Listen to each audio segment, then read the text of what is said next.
Who knew it was possible to take a 100-year-old iconic brand, go on a wild spending spree, and still end up $1 billion poorer? But my friends at Disney have managed it. Their share price is plummeting faster than a teen sugar rush after gobbling down a whole stash of Halloween sweets. Here's the juicy bit. From soaring at $197 in 2021, it's now nosedived its share price at $86 today. That's alongside 7,000 job cuts this year alone. So what's up with the House of Mouse? The answer lies in its inability to produce original content anymore. It released a Dumbo remake in 2019 that barely earned back its $170 million budget, the original of which, by the way, is now behind parental locks on Disney's Disney Plus streaming service to prevent children watching racist classics, including Dumbo. The recently rebooted The Little Mermaid with pale-skinned ginger mermaid Ariel changing race took 32 days to rake in $500 million, compared to the 10 days in which The Lion King clocked up the same total. And then there was a Pinocchio remake that was released straight to streaming platforms and quickly forgotten about, with Fairy Godmother given yet another transformation. Even original animation content produced by Disney's Pixar studios, like Elemental, have been bombing at cinemas. They included a non-binary character in that one, just to really educate your kids on gender identity. Apparently, we don't want it. But what exactly is going wrong? Let's hear from some Disney executives, shall we? First up, LaToya Ravano, an executive producer with Disney Animation. She said she was, wherever she could, just basically adding queerness. Our leadership over there has been so welcoming to my not at all secret gay agenda. And so I feel like I felt like it was, maybe it was that way in the past, but I guess something must have happened in the last, they are turning it around, they're going hard. And then all that momentum that I felt, that sense of, I don't have to be afraid to let's have these two characters kiss. Let's in the background, I was just wherever I could, just basically adding queerness to if you see anything queer in the show, I'm proud of them. But I just was no one would stop me. And Disney corporate president next up, Carrie Burke, declared that as the mother of one transgender child and one pansexual child, whatever that means, she supports having many LGBTQIA plus whatever characters in stories and wants a minimum of 50% of characters to be LGBTQIA plus two-spirit penguins and racial minorities.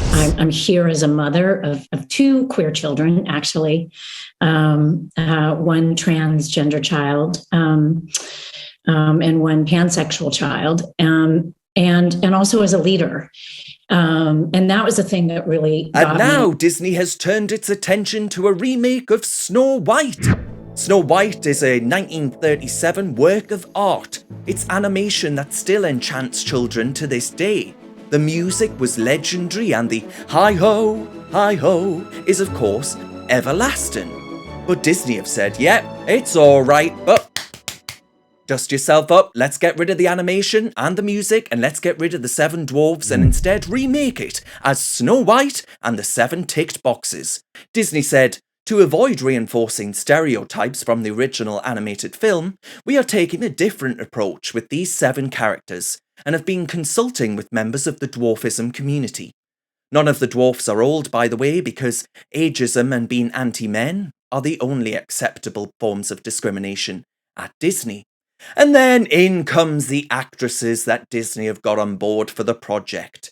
Gal Gadot, who is the wicked stepmother, insists that Snow White is not going to be saved by the prince. She's not going to be saved by the prince. She's not going to be saved by the prince, and she's not going to be dreaming about true love. She's dreaming about becoming the leader she knows she can be. Of course, we're all meant to applaud at this moment, this stunning and brave decision and declaration by the actress to shun the man from the film. Snow White, i.e. Rachel Zegler, a tiny little bag of miserableism, pronouns she, her, hers, because duh, of course it is, agreed. She goes on to say that she hated Snow White so much so that she watched it once and didn't bother again. Perfect for the role. She dismisses the prince as a stalker and acts horrified at the notion of a love story. I was scared of the original cartoon. I think I watched it once and then I never picked it up again. Like, I'm being so serious. No longer 1937. Not gonna be safe with the prince, and she's not gonna be dreaming about true love. She's dreaming about becoming the leader she knows she can be. White is running for president. I'm launching my campaign. I am. I mean, honestly, who's writing this new crap? Is it Meghan Sodden Markle? It's total Los Angeles woke nonsense that hates men, especially white men, but seeks instead to tick all of the other boxes alongside an unhealthy dose of talk of colonialism and power structures. Apparently, it's totally fine for Disney to do away with the idea of true love and happy marriage, as the ending did. Because, of course, Snow White don't need no man. Just as well we don't have a population crisis unfolding across the West, eh? The actress then came back to say she's upset at all of the backlash. Video is going to get taken out of context, and I know that at this point I can't really stop people from doing that because that's what my whole existence on the internet is just me being taken out of context and stuff, which is fine. That's what I signed up for, isn't it? I mean, who could have possibly guessed that there'd be such a pushback of an actress that trashes a childhood classic? The me narcissism on display every time this entitled brat opens her mouth. It's poor me, it's brave me, it's all nauseating. That's what it is. Remember when Disney said it was all about princess dresses and fairy tales and escapism for children?